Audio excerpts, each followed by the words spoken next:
আজকে ময়মনসিংহ -5 মুক্তাগাছা আসনে ধানের শীষের একমাত্র প্রার্থী হিসেবে মনোনয়ন পাওয়ার পর বাবা মা ও বড় ভাইয়ের কবর জিয়ারত করেন ময়মনসিংহ দক্ষিণ জেলা বিএনপির সংগ্রামী আহ্বায়ক এবং মুক্তাগাছার ধানের শীষের কান্ডারি জনাব জাকির হোসেন বাবলু ভাই।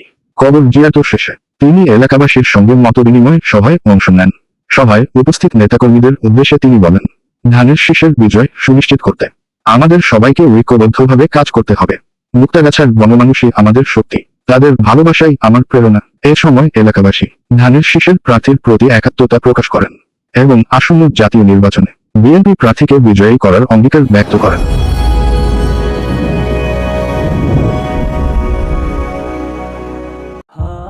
সবার আগে সকল নিউজ পেতে পেজটি লাইক করুন, শেয়ার করুন এবং কমেন্ট করতে ভুলবেন না।